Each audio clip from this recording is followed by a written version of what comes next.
The turning point in my career, I think the single most important moment is when I learned the difference between managing and leading.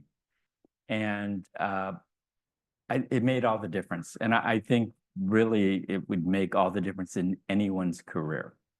And this is one of the universals. This is universally true. Now, some cultures and some business cultures react to leadership or have different definitions of leadership. And in fact, the traditional Japanese sort of model of it is very different than the American. So I'm going to speak primarily to the American model.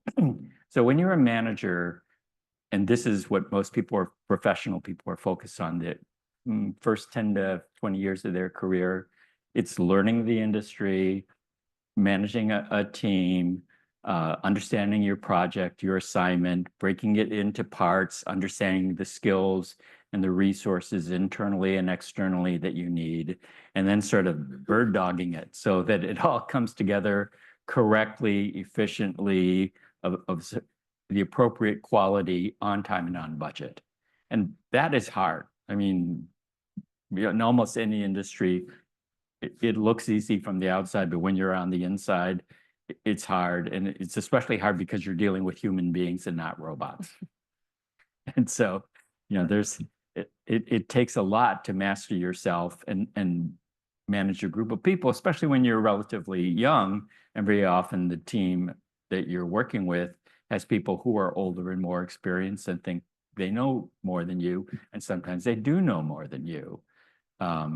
So figuring that out. But the second half of your career, from about your mid-30s on, it's about leadership. Leadership is what drives the career. So because I've been part of the executive leadership teams at the top of some organizations, I can tell you that that's the quality that it takes to get up there. So when you're part of these teams, it usually involves the CEO and chairman, the general counsel, the chief financial officer, head of the business unit, sometimes chief operating officer, and a few others, including, especially nowadays, the head of communications.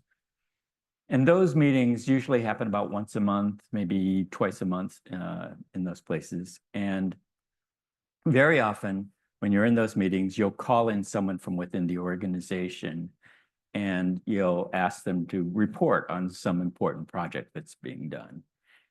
And what's never told directly to these people is they're actually like talent evaluation processes. And I can tell you that in about 30 seconds, you can tell if the person coming in is ready to make that leap into a leadership role. So if they come in as a management, they'll say like, my project is this, and here's my team, and here are the parameters, and we are spending 70% of budget, and it's all inside baseball. It's their world. It's like what they're seeing from their seat. And really, that is not the concern of the people at the senior management level. We have 10,000 things like that going on here, but that's not really what we were asking about. But no one takes the time to explain that to this person.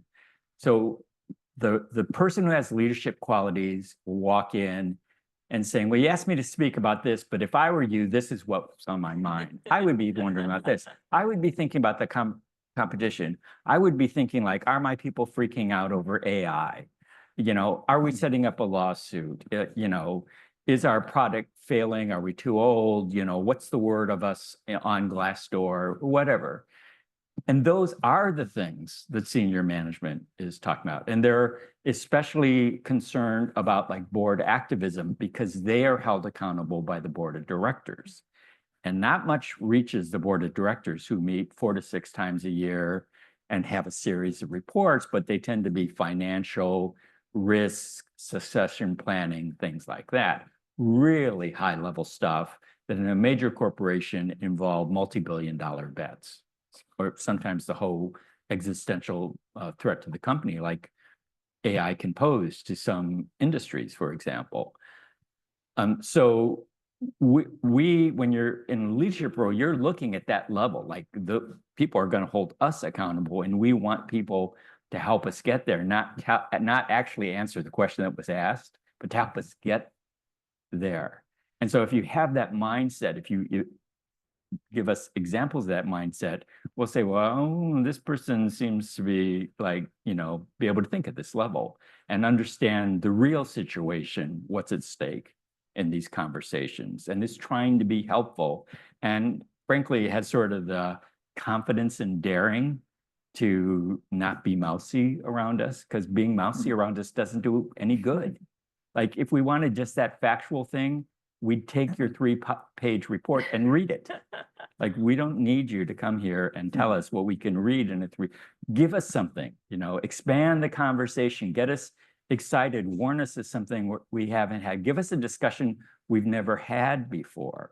Show us that you're smarter than us. Like, no one's concerned, if you want to be smarter than us, they're smart enough to know that they don't know everything. So that's the difference, is leaders sort of come in with this different perspective, a different way of thinking. They're trying to advance the overall agenda. And when you're dealing with a team, being a leader is about putting a vision out there. It's about motivating people. It's getting them emotionally invested in it so that they voluntarily, give that extra effort, do things on their own, show their own initiative. That's very different than putting up a call sheet and saying, you're going to do this, you're going to, be done on this date. That doesn't inspire people. What does inspire people?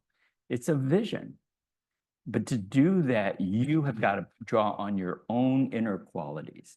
You have got to put yourself on the line. And so when people don't like it or they criticize it, it feels much more personal. And when you fail, it feels much more personal. It's much more psychologically bruising and emotionally draining than being just a manager. Manager kind of be like a robot and be fine. I was following my orders. Vision, it's like, come on, we got to do this. We got to, invade this new market. We got to launch this product and get every household in America using it, or, cure this disease. It's very emotional, and you have got to draw that from within yourself. And it's not natural behavior. It certainly wasn't natural to me. You got to learn these behaviors. So I view all this leadership journey as just acquiring a set of skills. That was a great answer. Michael, do you have anything to add to management versus leadership?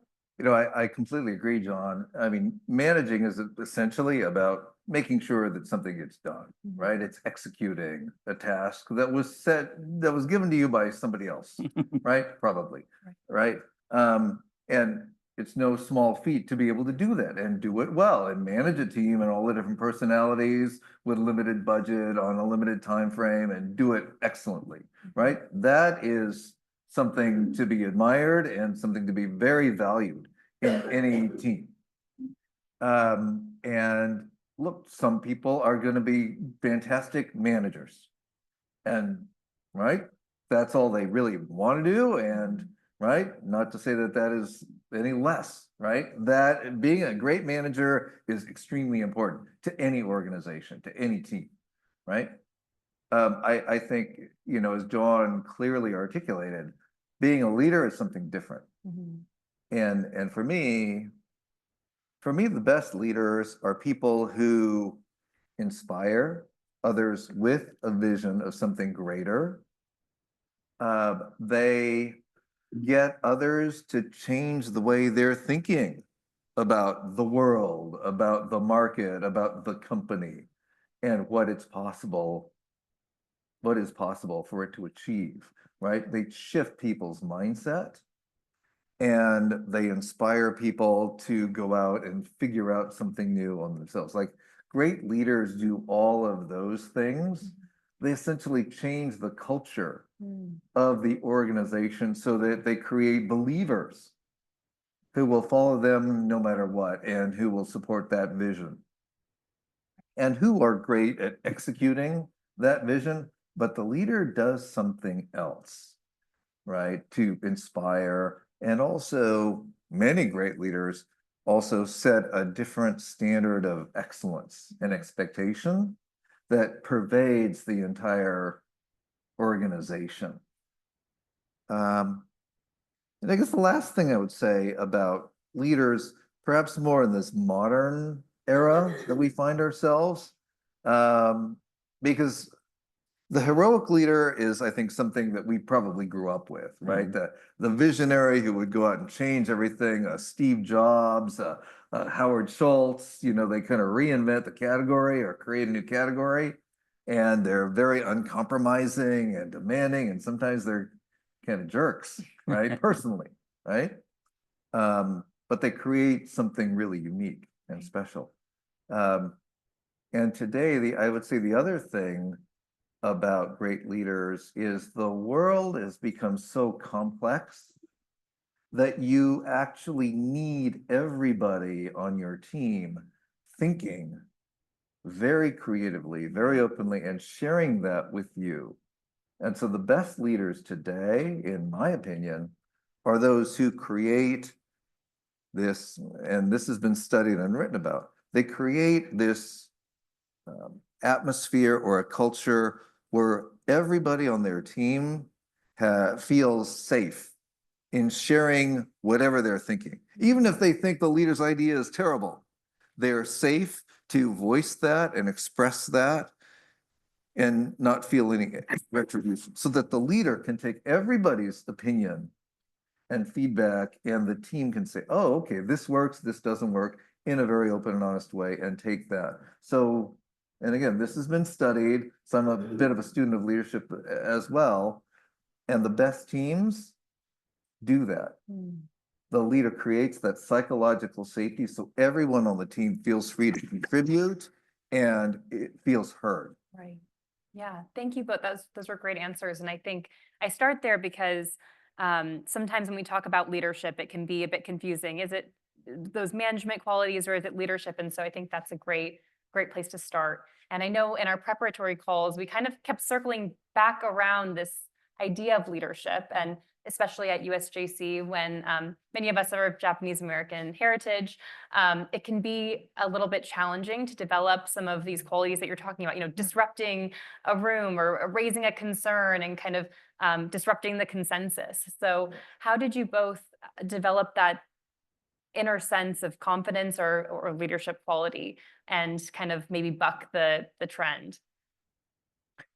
Well, I was certainly your stereotypical sort of Asian nerd kid, and you know, left to my own devices, and my son, who's here, could attest to that. I would sit in my library and read books for like weeks on end, and if no one came to talk to me, I would be happy with that. But you can't rise up in the ranks of corporate America doing that, and because I was almost always the senior Asian American executive in these corporations, of course, I was asked to speak to Asian American groups. They weren't just Japanese, but Asian American groups.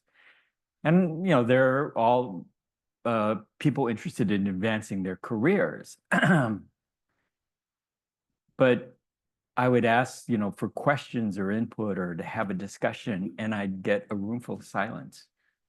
And I, you know, especially if I was doing this around the world. I mean, you know, I had meetings with different types of employees around the world. And believe me, if you're with a group of Australians, like you can barely finish your sentence before, you know, you're going to be like in this verbal fist fight. And other cultures are like that. And, you know, you have to get recognized. People have to know your value, because rising up in large organizations is about, you know, demonstrating your value proposition. Now, if you were raised as I was raised, to keep your head down and let your work speak for you. Well, we had 780,000 employees at General Motors. Like, you're not going to get noticed in that large a group by just being quiet. So you got to find a way to express your value and then move up. Talking is part of it. You know, yes, it's important. The real work is there. The real achievement is there. But large organizations, again, this is one of my sort of universal conclusions, is they're they're political organizations or social organizations because they're large groups of human beings. And large groups of human beings anywhere in the world have all these networks and hierarchies that just humans naturally develop. And again, like how do you rise? You don't rise or gain influence in these organizations by just being silent. Like even if people want to find you and develop you, if you're sitting there silently, they can't find you. They can't see you. So figuring out a way to be seen and to make your value known, and then having the ability to understand how that looks on the other side, because you might think, well, I'm making an effort, but you might be making the same effort that 10,000 other workers are making. You know, it's like, I'm working 5 hours more a week than anyone else. Why aren't I standing out? Well, because there's 50,000 people who are doing that, you know. So what is your unique value? And if you're not in the situation where you can identify or promote your unique value, move. Don't stay there for 20 years. There's, you know, you know how many jobs I've had, and I haven't probably described them all. Like I kept moving, but I kept moving because I wanted to develop other skills and abilities.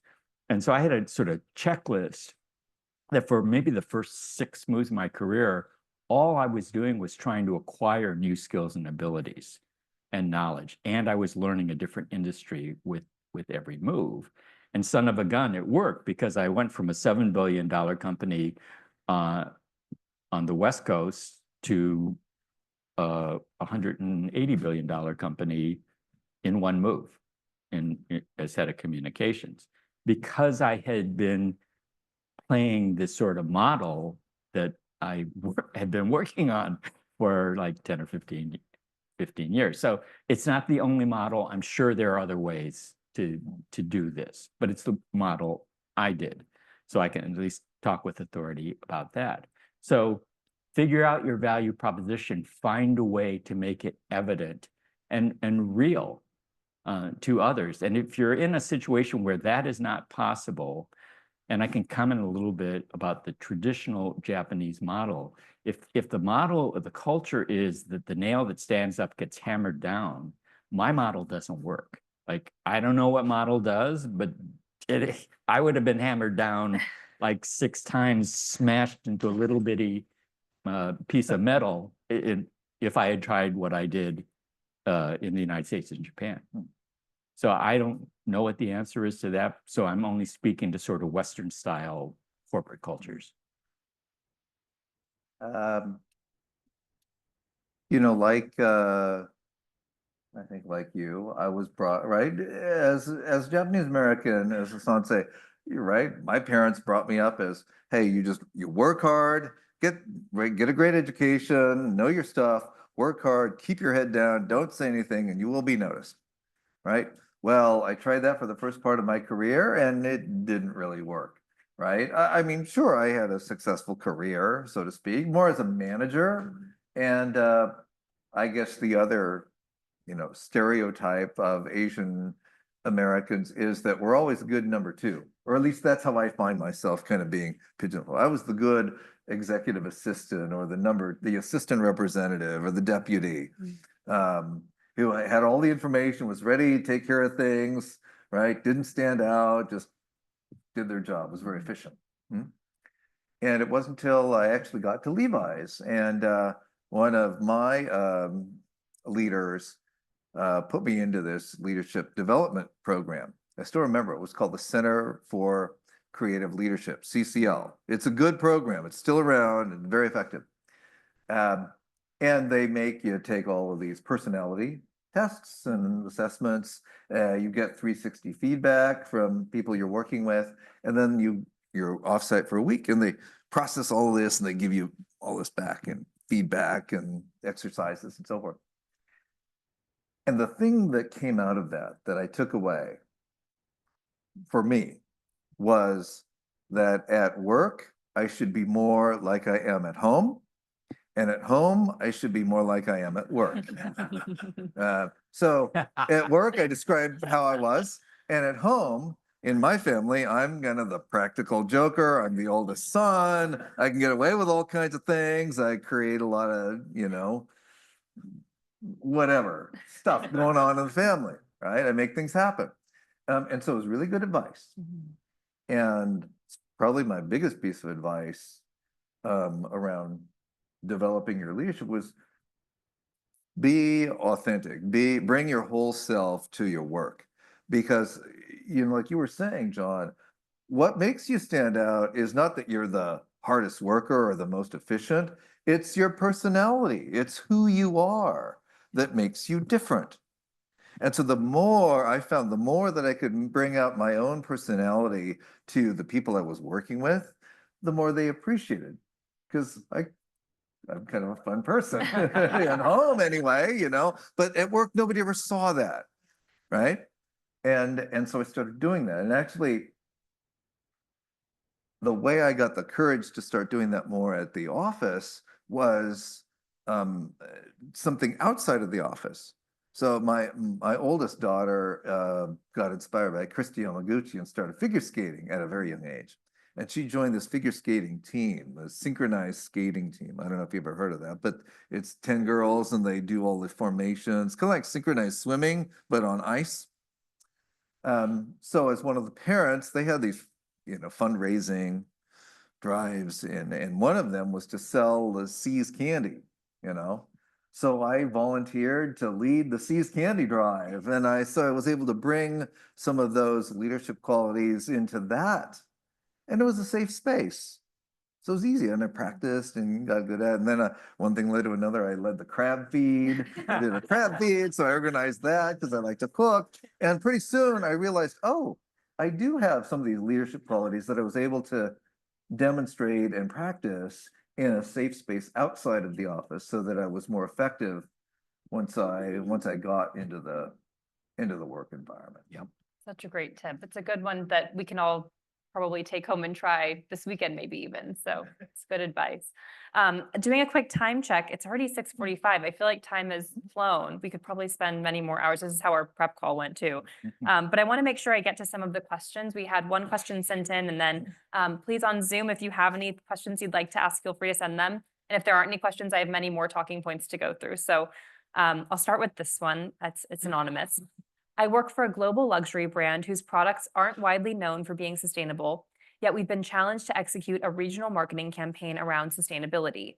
Do you have any tips for how to do this in an authentic way? Or more broadly, what best practices might you have to incorporate sustainability themes into marketing and communications so that it's authentic and also helps proactively influence brand perception?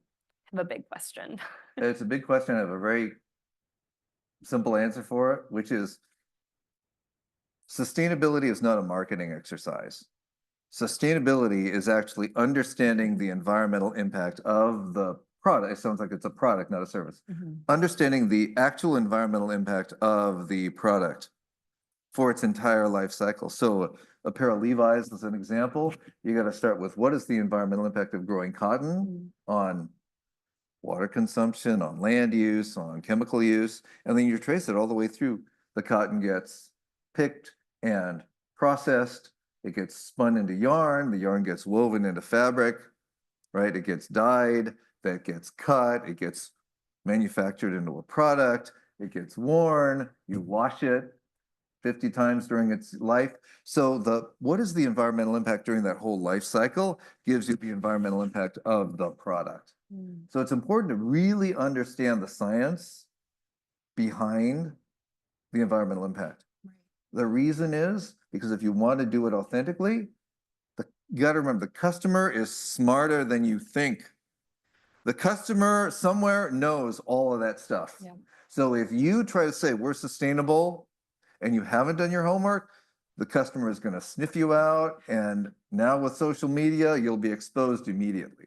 So the lesson is you got to do your homework and get the right help, assistance, minds on it to really understand the actual environmental impact of the product. And then what are you going to do about it? So you would recommend maybe investing in a life cycle analysis or something similar to I would recommend, if you don't have that person on staff, talking to people who know what to do and how to go about doing, whether it's the life cycle assessment, there's other different assessments that you do, materiality assessment. So you got to do your homework. Right. It isn't just figuring out, oh, what's a clever way to market this? Right, right. Sometimes the top is telling you, hey, we want to talk about sustainability. So you have to be, that's the leadership, right? You have to push back. Well, so let me, yeah, exactly. The firm I'm with and throughout my career, done a lot in the ESG or environmental space and communicated with corporate brands and what have you. So we don't know enough information, but when someone comes in and says, we got to push this aspect of our product, we got to highlight, it's like, okay, one, is it real? Is it authentic? But like, why, where is this coming from? Like, again, a manager would just say, yes, sir, and start doing it. But a leader who feels ownership for authenticity and the reputation of the organization and the integrity doesn't, unless they already know the answer, you don't just automatically salute.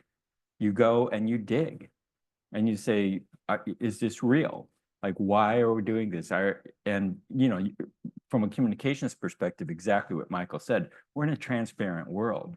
All of this stuff can be discoverable, and there's any number of people now who have devices that scan your barcode, tell you the product, do the product analysis, and all this sort of thing.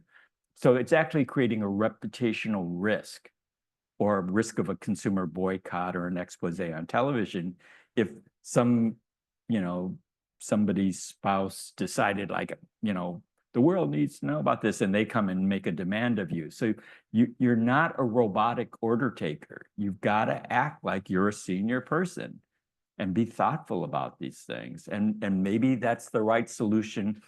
Communications professional, a lot of people come to us and they say, we have a communications issue. Well, it's because the product is awful, or they made a mistake, or they broke the law. You don't have a communications problem, buddy. You know, you've got to fix your culture. You got to do a better product. That's our real job.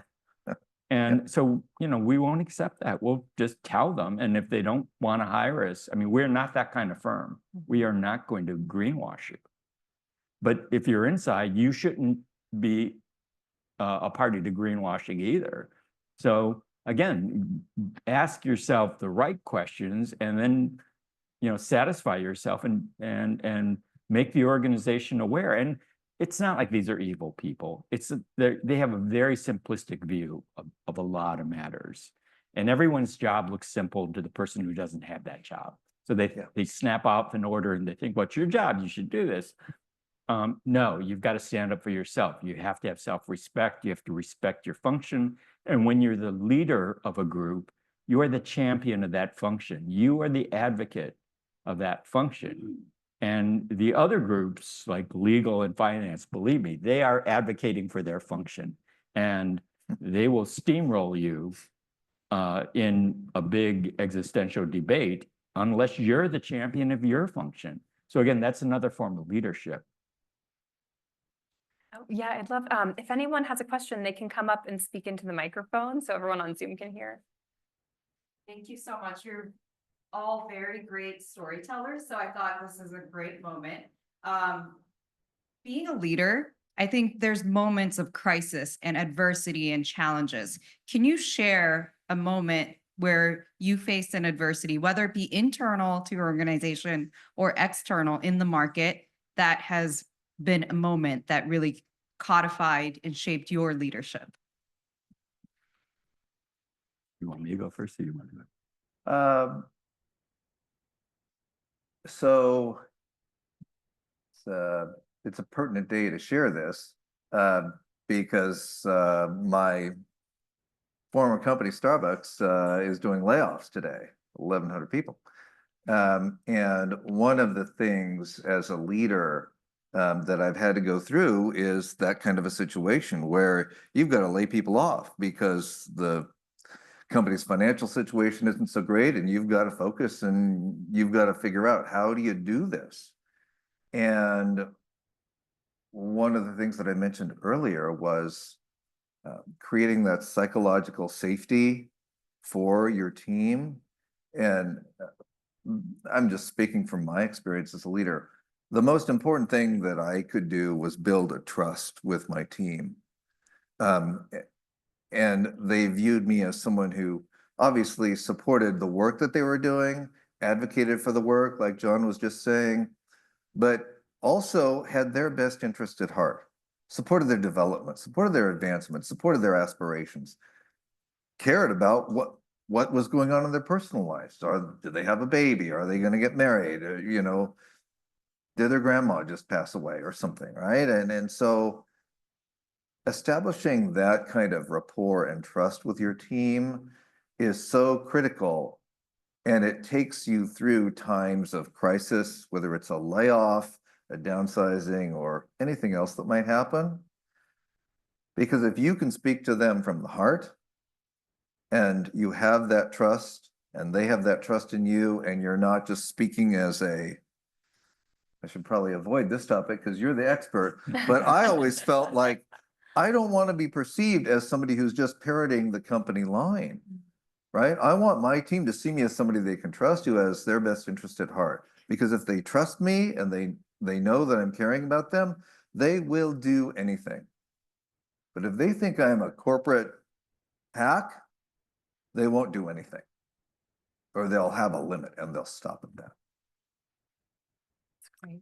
So my example would be 9/11. I was head of communications at Schwab at that time, and we were electronic brokerage company. And guess what? Everyone stopped trading, and the stock market basically went dead. And so for a business, that's like your heart stops beating. There's no cash flow going on. So we were like plummeting, and really tough measures had to be taken. I mean, the unexpected, the unthinkable had happened to us. It wasn't just us, it was all of Wall Street. So one lesson was, you know, sometimes we all want to be wonderful, beloved leaders, but sometimes being a leader means you just have to do really tough, unpleasant things that you wish you didn't have to do. So like I had to lay off 40% of my people like immediately, and that was done throughout the company. And, you know, it's horrible. You can't sleep at night, and it's people's with, you know, kids in college and mortgages and everything. And, you know, but you've got to save the larger company. I mean, I think we all believe that as we went through the exercise. And then you try to do it as humanely as possible, which again is very draining emotionally. I mean, everybody is sort of a basket case in those situations, and you've got to do it. You can't hide in your office. You can't hide behind anyone.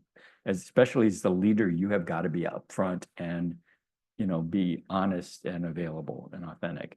But the secondary, or maybe equally important lesson in leadership is, you know, if those of you who may have memories at that time, America was in a state of shock, right? And it was an attack on our financial district.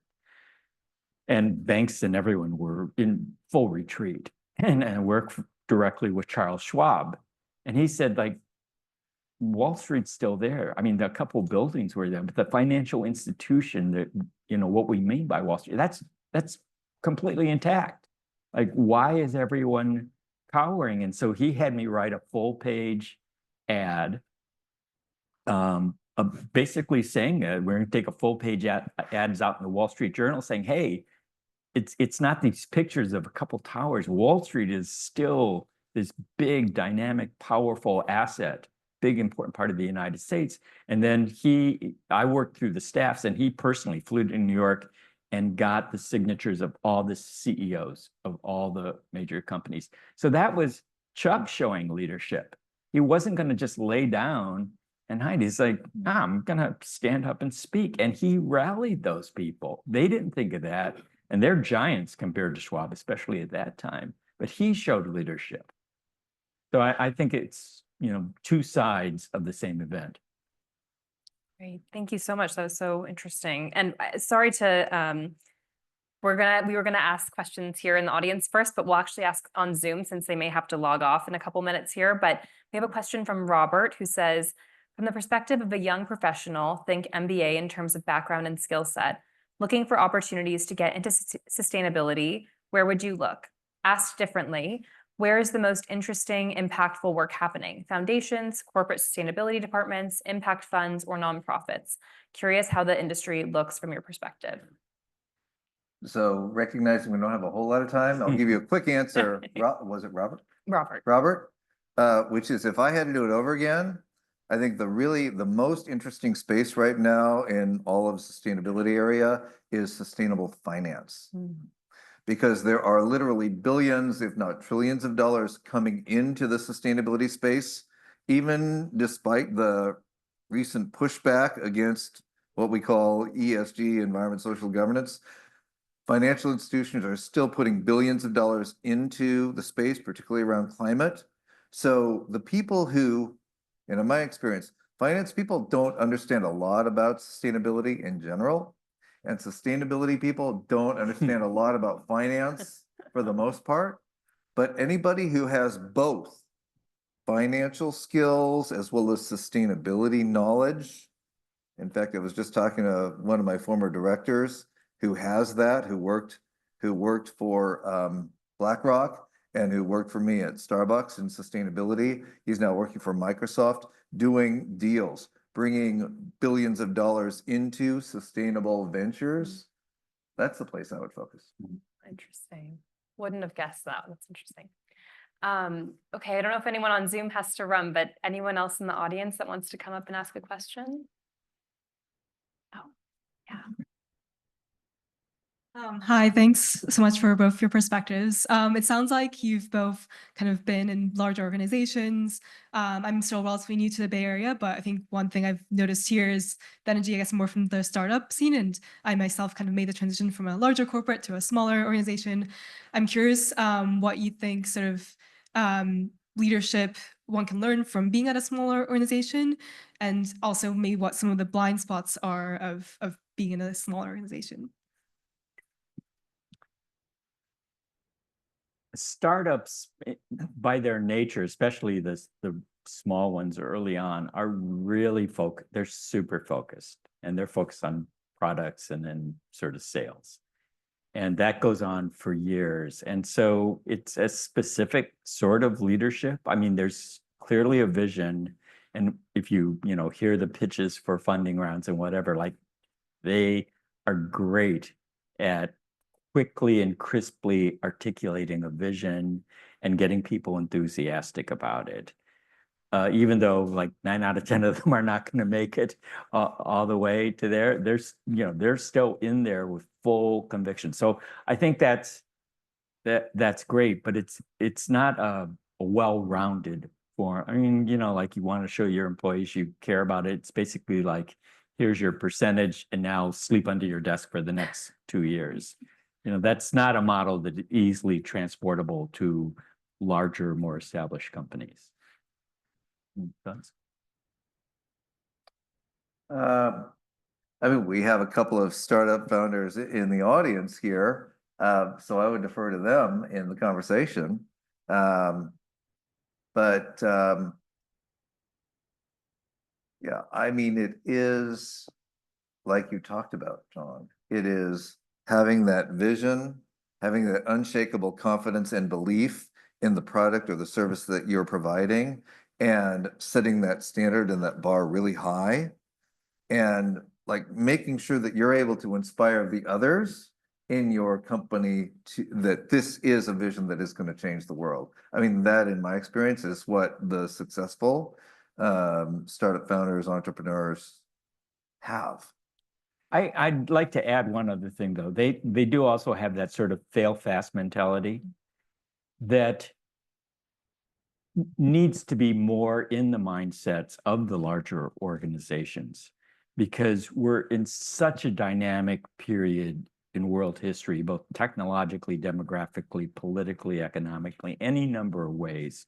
It's like we're in the middle of a hurricane and it's not going to stop. That's the new normal.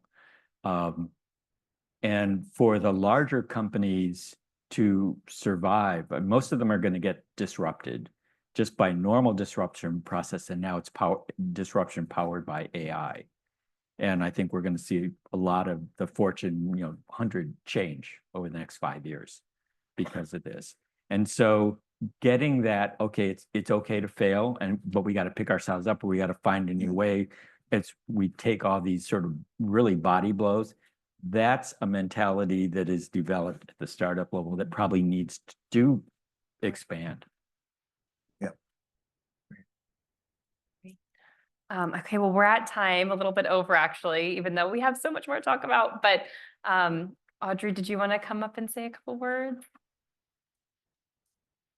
First, I just wanted to thank you all for spending time with us and just sharing your incredible wisdom. And on behalf of USJC, you all have contributed in ways just beyond this evening. So Michael, I think this is your third time speaking at a USJC event since October, sharing your wisdom with us. Wow, they're working you. You all can see why he's at the top of our list. And then John has been part of USJC since the very beginning. And I've been honored to have him as one of my mentors and advisors since I started my journey here in my role about a year ago. So in fact, we were here back in June. He led our first board retreat. So thank you, John, for your long journey and commitment to USJC. And then Sydney also is very new to USJC, jumping right in as a moderator. But I know that you're going to be doing great things and on your own leadership journey. She's an award-winning entrepreneur. Her product has already won 2 awards. So please check out Gentle. But also wanted to thank NTT and Kazukomi, who is here tonight.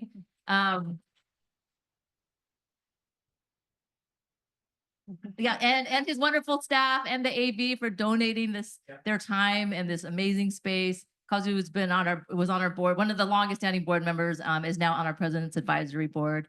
And then last but not least, I wanted to thank our regional leads, Saki Tatsuki, and then also Jacqueline, who couldn't be here tonight. She did all of the heavy lifting to make this event happen. Hopefully she's still joining us via Zoom. It really is our members that drive so much of what we do on the ground and make these amazing gatherings like tonight possible. So gratitude to all of our members, especially our regional leads, for making tonight possible. So thank you again. Thank you everyone for joining us.